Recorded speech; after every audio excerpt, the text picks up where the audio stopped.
For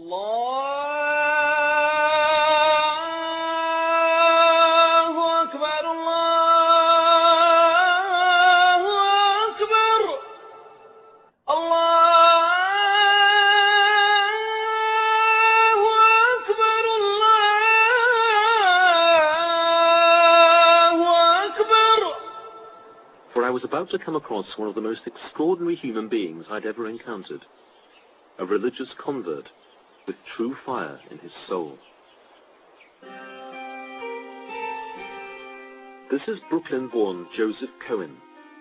5 years ago, Joseph left his Jewish family in the USA to set up home with his wife in a settlement near the occupied Gaza Strip. Joseph was a fervent and regular visitor to the Wailing Wall, and has conceded in interviews that he would, quote, come most days and knock my head against the wall.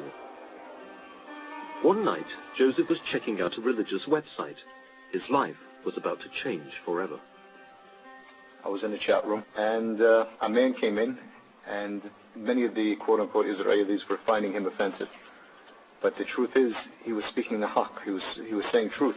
And I spoke to this guy the whole night, and I couldn't sidetrack him. You know, as a Jew, you learn to try to be cunning and how to push the people in your direction. I couldn't push this guy anywhere. He was hard as a rock. Is there one overarching idea in Islam that really appealed to you, that actually sealed your conversion?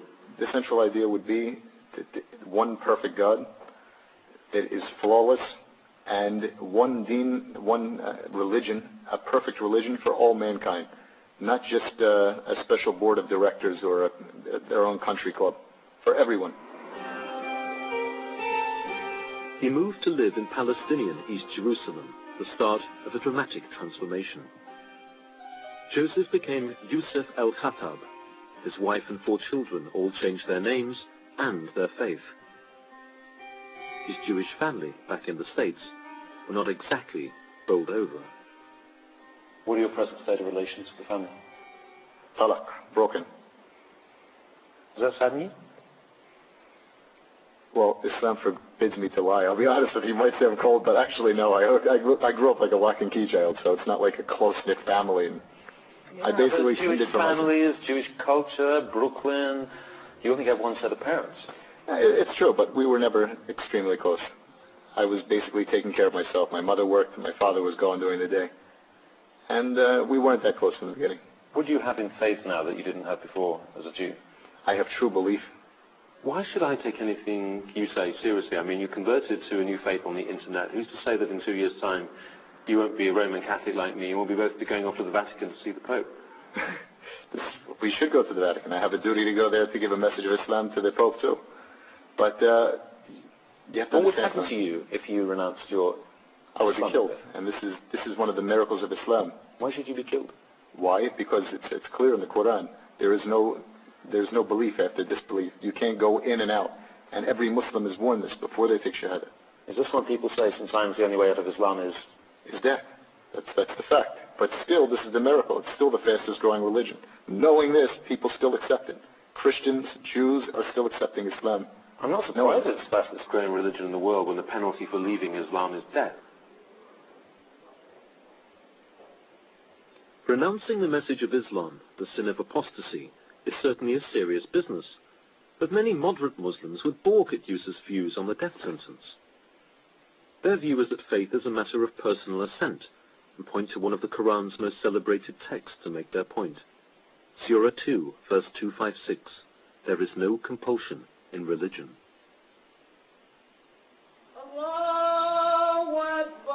Still, Yusuf's take on apostasy was the first inkling to me that his understanding of Islam was not exactly of the cuddly variety. Yusuf made it clear that he's not a spokesman for his local mosque, but further conversations revealed that his views were very similar to those of a so-called Wahhabi, the kind of hardline political Islamist that one has come to associate with Saudi Arabia. Just before I'd met Yusuf came chilling news. A cafe bombing in Haifa had killed 22 people, a number of whom were Arab Israelis. In the aftermath, it emerged that the bomber had been a young woman from the West Bank town of Jenin, and it made me wonder what Yusuf would make of it. I'm very proud of my sister, what she did last week. And inshallah, we have thousands more that are willing to do the same. Your sister was the suicide bomber? My sister in Islam, my sister in faith. And this is the biggest sacrifice that she gave.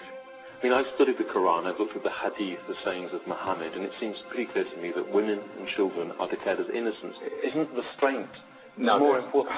Who has more restraint than the Palestinians? I mean, it's almost a joke that somebody like the Jews or the Christians can come to us here and tell the Muslims that you have to have restraint. After being beat up by guard points, after having me called filthy words in front of my kids, after being beat up, after being taken out of my house in the middle of the night in front of my kids, and they tell me to have restraint. Yusuf is blessed with 4 well-behaved and talented kids. I raised again the subject of the Haifa bombing that had resulted in the deaths of several young children. Surely as a father, that would induce some serious second thoughts. But his answer was the most chilling yet. This is really the best blessing for them, because a child that dies before 10 years old goes to Jannah. They're in paradise. It's a blessing to get killed on a bus? Allah guides who He wants to Islam. It says very clearly in the Quran that if a Muslim kills another Muslim, that he will not see God, and that in fact he will be condemned to eternal, hellfire. Surely that puts him in a very difficult position in terms of justifying what he's done. That's true, but it's intention. Nobody has the intention to go out and kill Muslims. And that Muslim is a shaheed. Common sense. Who's going to be on that bus? No. And the common sense is it's going to be mostly Jews. That's common sense.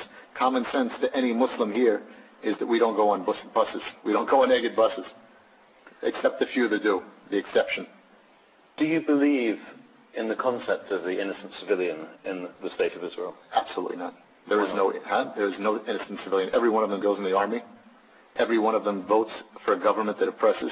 So there is no compromise. We have nothing to offer them. What can we give them? Both he and I claim belief in God, yet it seemed we were living on different theological planets.